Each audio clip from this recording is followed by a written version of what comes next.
प्यारे विद्यार्थियों, नमस्कार। बृहन मुंबई महानगर पालिका शिक्षण विभाग वर्चुअल ट्रेनिंग सेंटर में आप सभी का हार्दिक स्वागत है। आपका वर्चुअल मार्गदर्शक जयप्रकाश आर मिश्रा। चलिए हम सीखने के लिए तैयार हो जाते हैं। आज हम लोग कक्षा 5वीं विषय परिसर अध्ययन भाग 1 प्रकरण है अपना भोजन के घटक भाग 2 कंस्टिट्यूएंट्स ऑफ फूड। तो पहले वीडियो में बच्चों हम लोगों ने क्या क्या सीखा था, हम आपको थोड़ा सा रिवीजन बता देते हैं। हमने सीखा था आहार का मतलब क्या है। तो प्रतिदिन हम 2 बार भोजन करते हैं। उसके अलावा हम दिन भर में कुछ न कुछ खाते पीते रहते हैं, जैसे दूध हुआ, चाय हुआ, काफ़ी हुआ। तो दिन भर में हम जो भी कुछ खाते पीते हैं उन सब खाद्य पदार्थों को मिला करके हम आहार कहते हैं। आहार कैसा होना चाहिए, आहार के घटक क्या क्या होने चाहिए। हमने आपको बताया था कि कार्बोजी पदार्थ होने चाहिए। क्या होने चाहिए? कार्बोजी पदार्थ जिसमें कार्बोहाइड्रेट की मात्रा है। तो कार्बोहाइड्रेट वाले पदार्थ हमने ज्वार, बाजरा, गेहूं, चावल, साबूदाना, आलू को बताया था। इसमें कार्बोहाइड्रेट अधिक मात्रा में होता है। शर्करा वाले भी पदार्थ हमको खाने चाहिए जो मीठे लगते हैं, क्योंकि शर्करा वाले पदार्थ की हर पदार्थ में उस कुछ न कुछ शर्कराएं होती हैं अलग अलग सबकी, और उससे भी हमको जैसे कार्बोहाइड्रेट से हमारे शरीर को ऊर्जा मिलती है, कार्बोहाइड्रेट से हमारे शरीर को ऊर्जा मिलती है, उसी प्रकार से शर्करा युक्त पदार्थों से भी हमारे शरीर को ऊर्जा मिलती है। इसके बाद हम लोगों ने रेशेदार तंतुमय पदार्थ के बारे में कहा था कि हमें मोटे अन्न का, हरे शाक भाजी का उपयोग करना चाहिए। कार्बोजी पदार्थ मंडयुक्त पदार्थों में भी पाए जाते हैं, शर्करा में भी पाया जाता है और रेशेदार पदार्थों में भी पाया जाता है। वसायुक्त पदार्थ जो दूध, दही, दूध से बने जितने भी पदार्थ हैं उसमें, और ड्राई फ्रूट में, मांस में, अंडे में हमें वसायुक्त पदार्थ मिलता है। वो हमारे शरीर की रक्षा करते हैं, उनसे भी हमको एनर्जी मिलती है।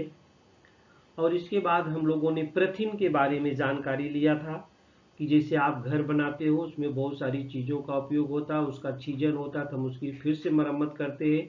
तो हमारे शरीर में एक क्रिया किसके द्वारा होती रहती है? तो प्रोटीन के द्वारा होती रहती है। इसलिए हमारे शरीर को प्रोटीन की कमी नहीं होनी चाहिए। प्रोटीन हमें दाल दलहन में मिलता है, दूध से बने पदार्थों में मिलता है, खोआ है, पनीर है, और अंडे, मांस, मछली ये भी प्रोटीनों के मुख्य स्रोत है। हमारे दैनिक जीवन में जो दुग्ध निर्मित पदार्थों हैं उसका हमें सेवन करना चाहिए, अधिक मात्रा में करना चाहिए। तो कार्बोजी पदार्थ, वसायुक्त पदार्थ और प्रोटीन का हमें अधिक से अधिक उपयोग करना चाहिए। आज हम आपको जो बताने चल रहे हैं खनिज तत्व और खनिज पदार्थ, उसमें जीवन सत्व क्या है, खनिज पदार्थ क्या है, और संतुलित आहार क्या है, भोजन के मुख्य घटक क्या है। अगर बच्चों हम अच्छा भोजन नहीं करते तो हमारा स्वास्थ्य कैसे हो सकता है, कैसे होगा, ये सब के बारे में हम भोजन विभिन्न प्रकार के करते हैं, लेकिन कैसा भोजन करना चाहिए कि हमारा स्वास्थ्य उत्तम रहे, ये सब के बारे में हम इस वीडियो में जानकारी देंगे। तो बच्चों खनिज तत्व और खनिज पदार्थ, विटामिन एंड मिनरल्स, ये क्या होता है? तो मुख्य घटक आपने भोजन का देखा, कार्बोज पदार्थ, वसायुक्त पदार्थ और प्रोटीन। इसके अलावा भी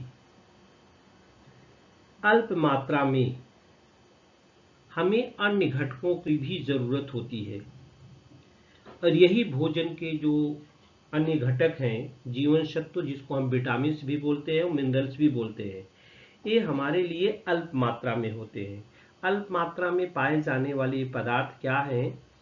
जीवन सत्व और खनिज पदार्थ हैं। जीवन सत्व और खनिज पदार्थ हैं। भोजन के मुख्य घटकों के अतिरिक्त हमें कुछ अन्य घटकों की अत्यंत कम अर्थात अल्प मात्रा में आवश्यकता होती है। भोजन के ये घटक जीवन सत्व जिसको विटामिन बोलते हैं और खनिज पदार्थ हैं। बच्चों कभी कभी आपने देखा होता है आदमी बहुत तगड़ा मोटा रहता है, स्वास्थ्य अच्छा रहता है, लेकिन उसको चक्कर आता है, विभिन्न प्रकार की बीमारी हो जाती है। तो बच्चों, मोटा तगड़ा होने से ही नहीं अपना स्वास्थ्य अच्छा है, हमारे शरीर में क्या क्या चाहिए सभी चीजें मिलनी चाहिए। तो हमारे भोजन में घटक विटामिन और खनिज पदार्थ भी होने चाहिए। हम कुछ विटामिन का यहाँ का उपयोग आपको बताऊंगा मोटा मोटा, और आगे आप 6वीं कक्षा में जाएंगे तो वहाँ पर्याप्त मात्रा में आपको बताया जाता है। तो बच्चों, हम जीवन सत्व अल्प मात्रा में आवश्यक खाद्य घटक कौन कौन से हैं? अल्प मात्रा में आवश्यक खाद्य घटक कौन कौन से हैं? जीवन सत्व और क्या है? खनिज पदार्थ। अब जीवन सत्व क्या है इसको हम पहले देखेंगे। जीवन सत्व में भोजन के घटकों में विभिन्न प्रकार के नाम अंग्रेजी के बड़े अक्षरों में ABCDE और K, ये जो होते हैं जीवन सत्व हैं। ये तो कम मात्रा में होते हैं बच्चों, लेकिन इनकी कम मात्रा ही अगर शरीर में हमारे न रहे तो बहुत घातक बीमारी माने बड़ी से बड़ी बीमारी हो सकती है।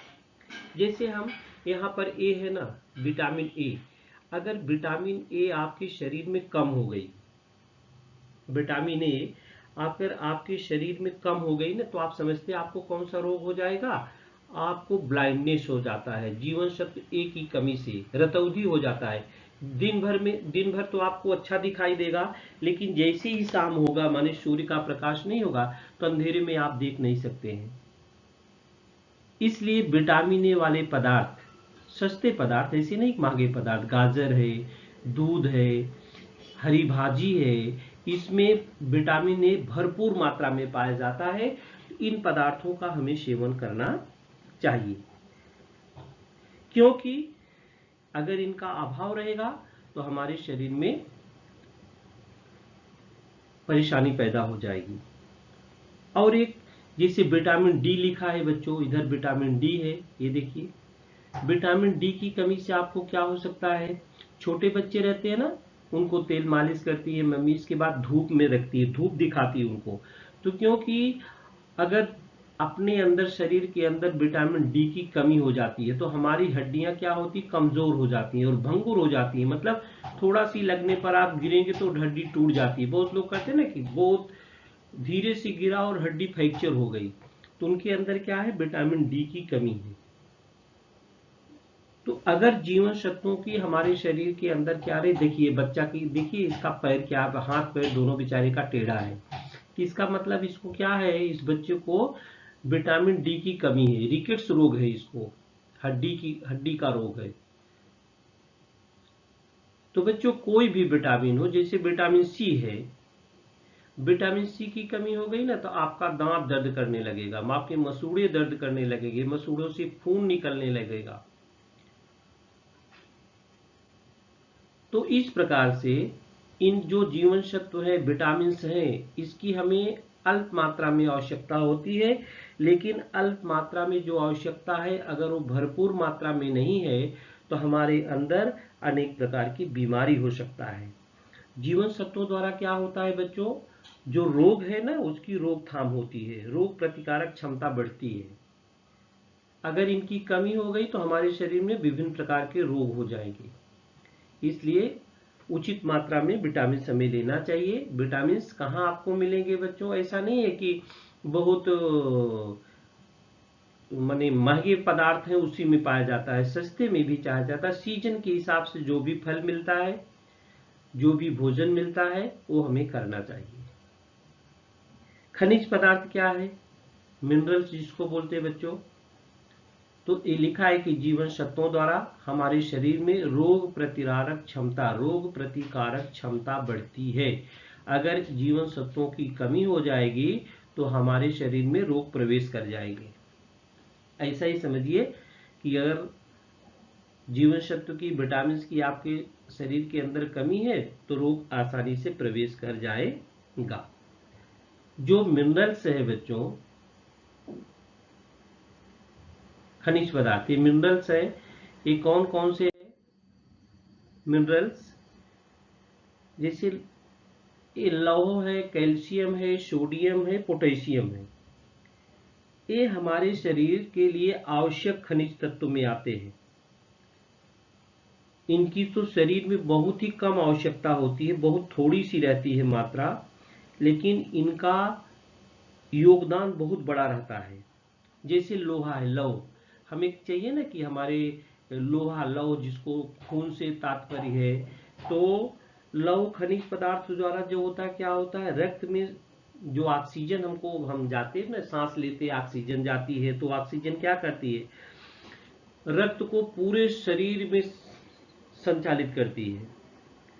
अगर रक्त में लौह की मात्रा कम हो जाए तो ऑक्सीजन की पर्याप्त जो मात्रा आपूर्ति नहीं होगी हमारे शरीर में, और जब कम शरीर में पूरी मात्रा में जो है ऑक्सीजन की पूर्ति नहीं होगा तो आपको क्या होगा, थकान महसूस होगा, कमजोरी महसूस होगी, तो आपके शरीर के अंदर रक्त की कमी हो जाएगी।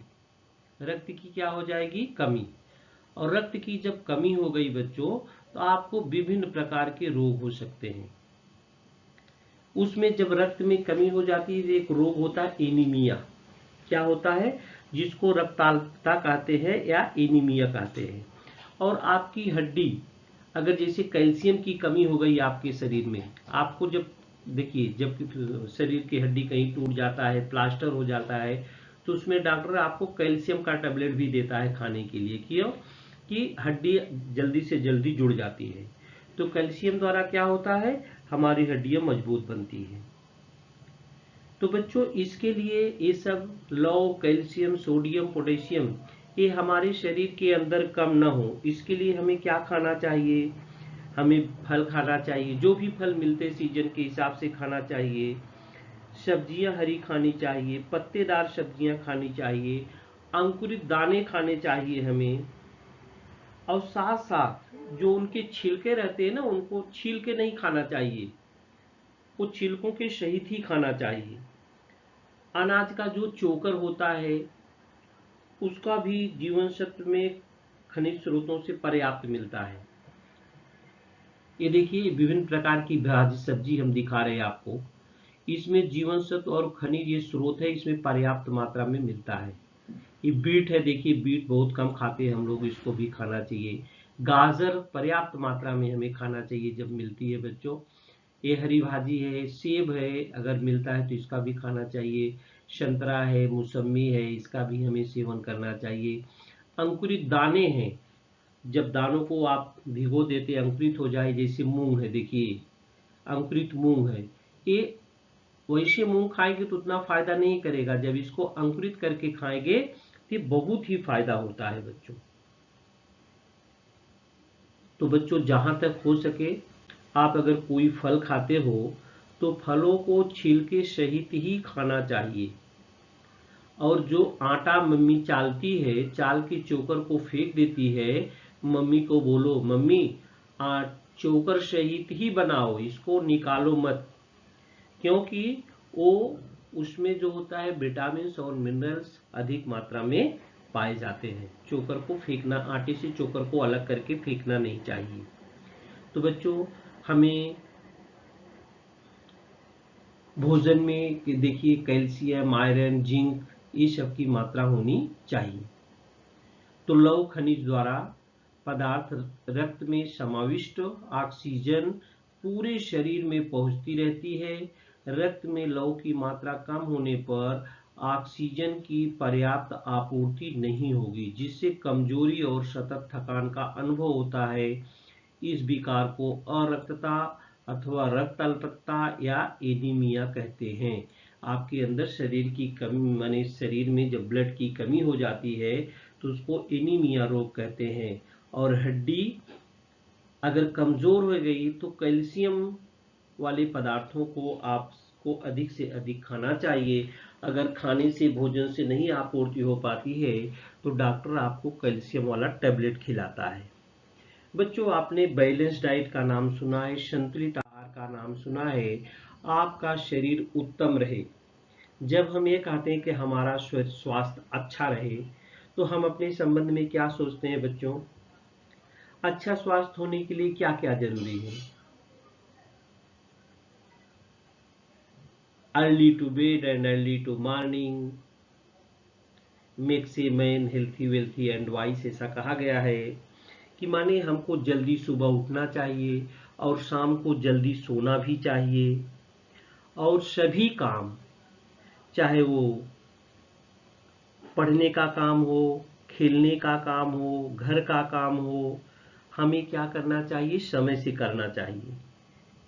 ये सब हम कैसे करेंगे बच्चों, जब हमारा शरीर अच्छा होगा। अगर हमारे शरीर के अंदर कोई कमजोरी है, कोई बीमारी है, तो ये सारे काम हम समय से नहीं कर सकते हैं। और हमें कोई भी काम बच्चों, चाहे पढ़ाई का काम हो, चाहे खेल कूद संबंधी काम हो, हमें सभी काम आनंद पूर्वक करना चाहिए। अगर हम ये सही काम आनंद पूर्वक कर रहे हैं तो हम कह सकते हैं कि हमारे शरीर की वृद्धि भी अच्छे ढंग से हो रही है और हम बीमार भी नहीं पड़ेंगे। इसलिए कोई भी काम बोझ समझ के नहीं करना चाहिए। पढ़ाई का काम हो, खेल कूद का काम हो, सब हमें प्रसन्नचित्त मन से करना चाहिए। और सभी को लगता है बच्चों, कोई सोचता है कि हम बीमार हो जाएं? कोई नहीं सोचता कि हम बीमार हो जाएं। सब लोग चाहते हैं कि हमारा स्वास्थ्य उत्तम बना रहे। तो ऐसी परिस्थिति में हमारा स्वास्थ्य उत्तम बना रहे तो हमने पहले वीडियो में भी आपको भोजन के बारे में बताया था, कैसा भोजन करने चाहिए, जिसमें कार्बोहाइड्रेट हो, प्रोटीन हो, वसा हो, जीवन सत्व हो और खनिज पदार्थ हो। सबकी मात्रा ज़्यादा नहीं होनी चाहिए, जितनी जिसकी मात्रा हो उसको ही बैलेंस डाइट बोलते हैं। जैसे बच्चों, अगर आप घी ज़्यादा खा लिए, सेब ज़्यादा खा लिए, मिठाई ज़्यादा खा लिए, तो ये नहीं कि आपका स्वास्थ्य बहुत उत्तम हो जाएगा, क्योंकि अपना जो सिस्टम है वो उसको जितनी आवश्यकता है उतनी ही लेगा और बाकी को निकाल देगा। तो भोजन हमें ऐसा करना चाहिए जिसमें सभी घटक उसमें पर्याप्त मात्रा में हो। ये देखिए संतुलित भोजन की थाली दिखाई गई है। ऐसी शारीरिक स्थिति बनी रहने के लिए हमारे शरीर को कार्बोजी पदार्थों, प्रोटीनों, वसायुक्त पदार्थों, जीवन सत्वों और खनिज पदार्थों की यहाँ लिखी है उपयुक्त मात्रा में आपूर्ति होना आवश्यक है। ज्यादा खाएंगे तो भी नुकसान है बच्चों, कम खाएंगे तो भी नुकसान है। इसलिए जब बीमार उमार कोई जाता है तो डॉक्टर बताता है, डाइट बताता है कि आपको कब क्या खाना है, घड़ी के हिसाब से, कि 8 बजे आपको नाश्ता करना है, 10 बजे भोजन करना है, इसके बाद सो जाना है, फिर क्या खाना है, ये सारी बातें वो बताता है।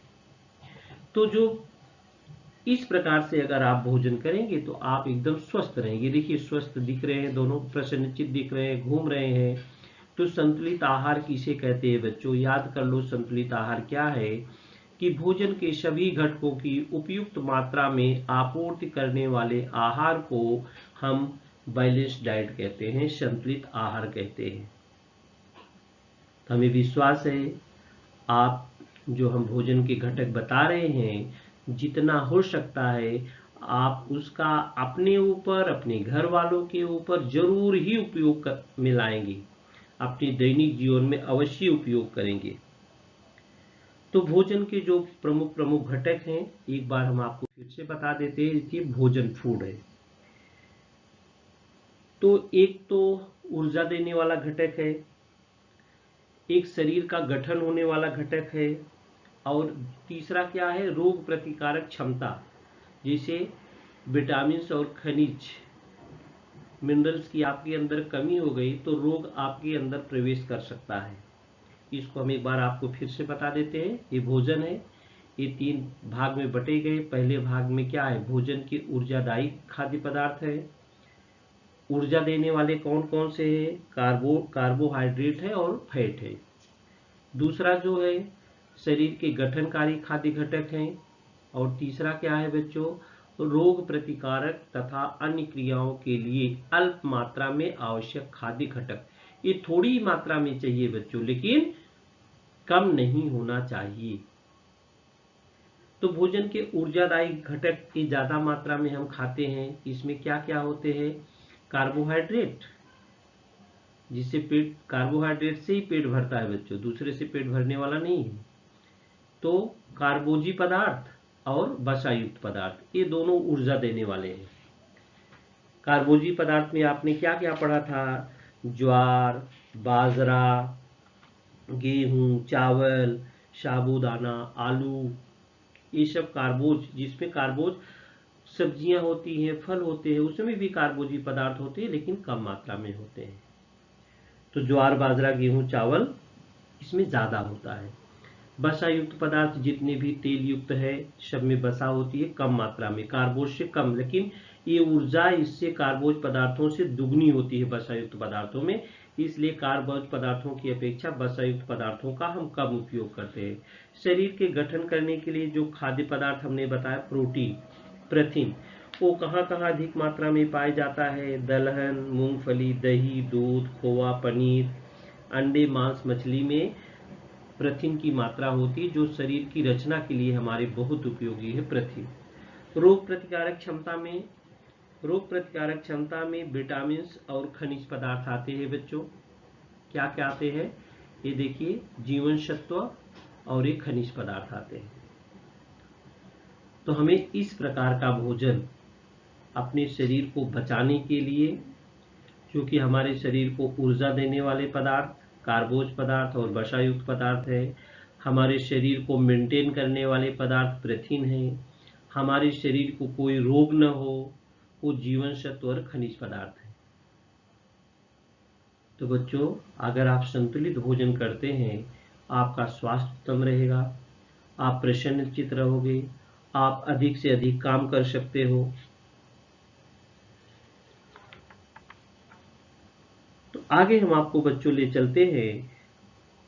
पदार्थ एक रहेगा लेकिन भोजन के अनेक घटक रहेंगे। पदार्थ एक ही रहता है लेकिन भोजन के अनेक घटक है।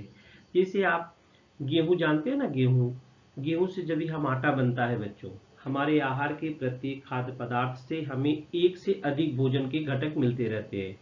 अब गेहूं से क्या बन सकता है? गेहूं से क्या क्या बनता है बच्चों? गेहूं से रोटी बनती है हमारे घर में, पूड़ी पराठा भी बनता है, और क्या बनता है? उसी गेहूं के आटे से ब्रेड बनती है, बिस्कुट भी बनता है, अनेक प्रकार के घटक बनते हैं और सबका फायदा अलग अलग होता है। सबका फायदा क्या होता है? अलग अलग होता है। उसी प्रकार से ये देखिए, गेहूं है, इससे ब्रेड भी बनता है, रोटी भी बनती है, पूड़ी भी बनती है, पराठा भी बनता है, कचौड़ी भी बनती है, लेकिन सबका स्वाद, सबकी ऊर्जा अलग अलग हमारे शरीर को मिलती है। दूसरा है चावल। चावल भी कार्बोहाइड्रेट वाला है बच्चों। चावल से और क्या क्या बनता है? चावल की रोटी बनती है, चावल का डोसा बनता है, चावल की इडली बनती है, सबकी स्वाद भी अलग होते हैं और सबसे जो एनर्जी मिलने वाली होती है वो भी अलग अलग होती है। चिक्की आप बनाते हैं? चिक्की किससे बनती है बच्चों? मूंगफली से। मूंगफली में प्रथिन होता है पर्याप्त मात्रा में, वसायुक्त भी पदार्थ है, कार्बोज पदार्थ भी मिलते हैं हमें, और गुड़ से शर्करा भी मिलती है और लौह भी मिलता है। तो तमाम प्रकार की जो खाद्य पदार्थों से चिक्की बनाई जाती है ना, उसमें गुड़ या शक्कर मिलाया जाता है। तो उसके भी बहुत प्रकार है, बहुत सारे खाद्य पदार्थों की, बाजरी है उसकी भी चिक्की बनती है, लाई जो चावल वाला है उसका भी चिक्की बनता है, मूंगफली है उसकी भी चिक्की बनती है, तमाम प्रकार की चिक्की बनती है और बाजार में मिलती है। ये देखिए, गुड़ है, जैगरी जिसको बोलते हैं, हम दिखा रहे हैं। केला है, केला में भी शर्करा होता है और कुछ खनिज पदार्थ भी होते हैं और रेशेदार भी पदार्थ भी है केला। तो केले के अलग क्या क्या बनता है? चिप्स भी बनता है, बाजार में बिकता है, केले की सब्जी भी बनती है कच्चे केले की। सबका स्वाद अलग अलग होता है, पका केला के खाएंगे तो आप उसका स्वाद अलग होता है। इसके बाद उबाला हुआ अंडा है, उसमें भी प्रथिन और वसा युक्त पदार्थ, कुछ जीवन सत्व और खनिज पदार्थ होते हैं। अंडा, ये अंडा है देखिए, इसमें भी जीवन सत्व और खनिज पदार्थ मिलते हैं। भोजन के सभी घटक प्राप्त होने के लिए हमारे आहार में विविधता का होना आवश्यक है। एक ही प्रकार का भोजन हमें रोज नहीं करना चाहिए बच्चों, अलग अलग करना चाहिए। भोजन के सभी घटक प्राप्त होने के लिए हमारे आहार में विविधता का होना आवश्यक है। यह आप ध्यान में रखें, एक भोजन एक ही दिन न करें। पोषण और कुपोषण, ये शब्द बच्चों नोरिशमेंट एंड माल न्यूट्रिशन, बच्चों सभी चाहते हैं, सभी के माँ बाप चाहते हैं कि हमारा बच्चा अच्छा हो। जब बच्चे का स्वास्थ्य अच्छा रहेगा तो बच्चे का स्वास्थ्य कब अच्छा होगा बच्चों? जब उसका पालन पोषण अच्छे ढंग से होगा, माने उसका खान पान, उसका रहन सहन सब अच्छा होगा। तो शरीर को उपयुक्त पोषण होने के लिए आहार में भोजन के जो हमने बताया उस सभी घटकों का पर्याप्त एवं सही अनुपात में होना आवश्यक है। किसी व्यक्ति के आहार में भोजन के किसी घटक की अगर कमी पड़ती गई तो उस व्यक्ति का पोषण ठीक ढंग से नहीं हो पाता है। तब हम कहते हैं कि वो व्यक्ति कुपोषण है।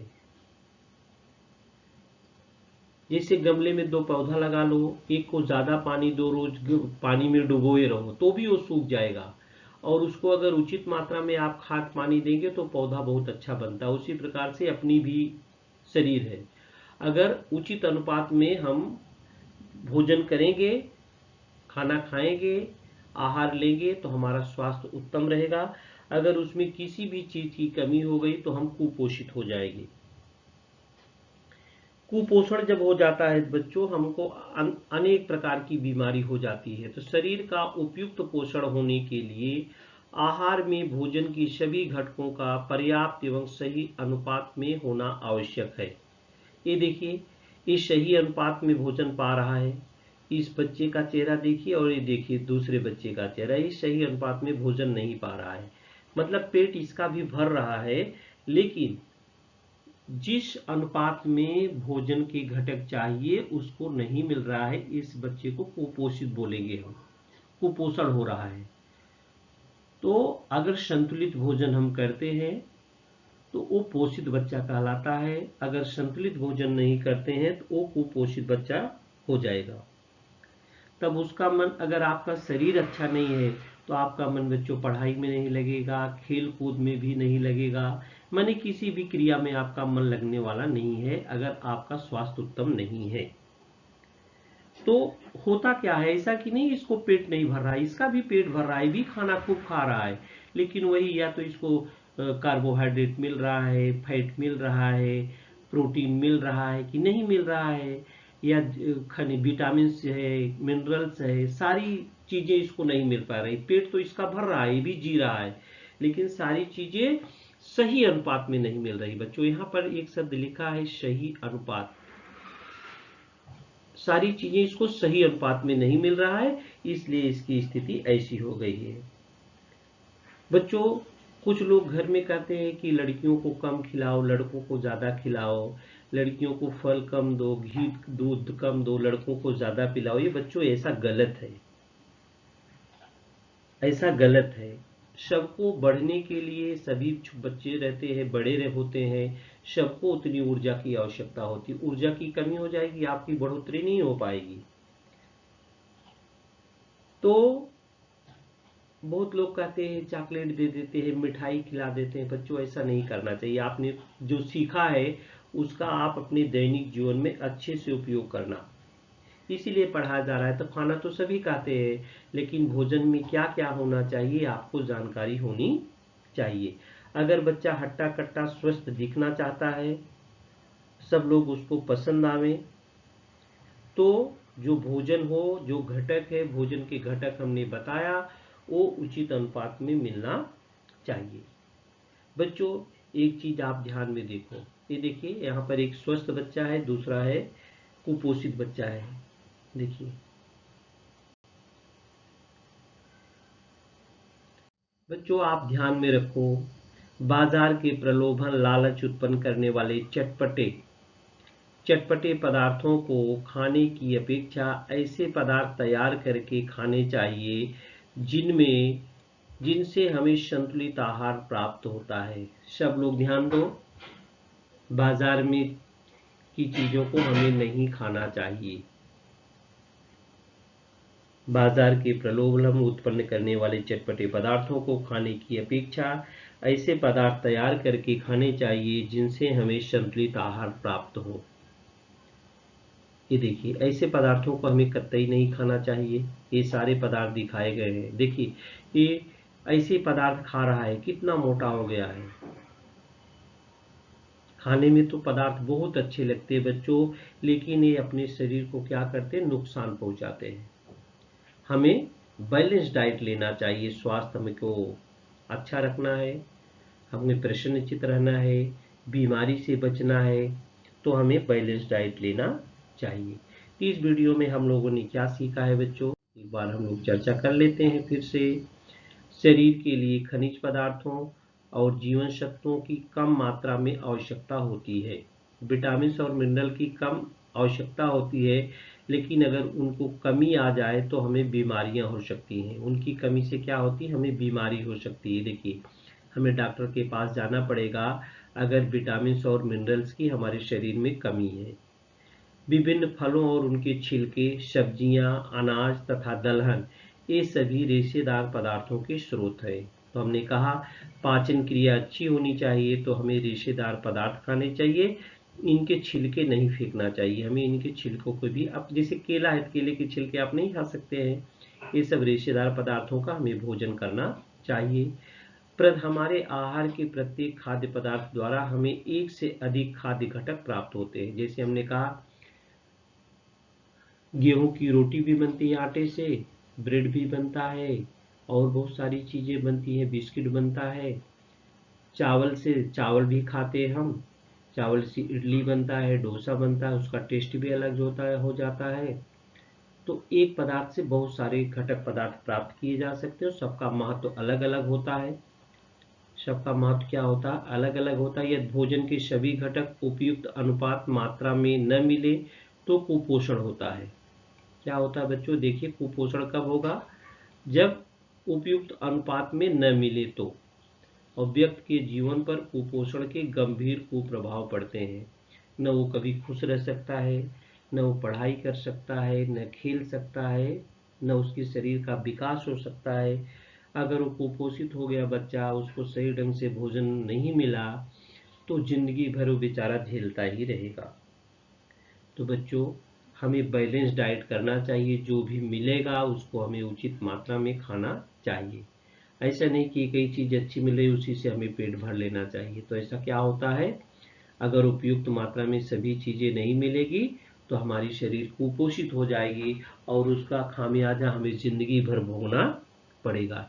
इसलिए बच्चों, बाहर की चीज़ न खाएं, घर में जो मम्मी बनाती है वो खाएं। अगर हमने जो सिखाया है उस हिसाब से मम्मी नहीं बनाती है तो उसको सिखाओ कि मम्मी ऐसा करने से ऐसा फायदा होगा, तो मम्मी भी समझ जाएगी। गेहूं के आटे का जो लोग चोकर फेंक देते हैं, मम्मी से बोलो चोकर न फेंकें, वैसी रोटी बनाओ। मोटा अन्न रहेगा, अपना डाइजेशन अच्छा होगा। डाइजेशन अच्छा होगा तो हमारे शरीर के अंदर की जो क्रियाएं हैं वो अच्छी होगी, हमारा ब्लड सर्कुलेशन अच्छा होगा, हमारा स्वास्थ्य अच्छा रहेगा। ये सारी बातें आप अपने ऊपर भी, अपने परिवार, अगल बगल सबको आप समझा सकते हैं। तो प्यारे विद्यार्थियों, इस वीडियो में आज के लिए इतना ही।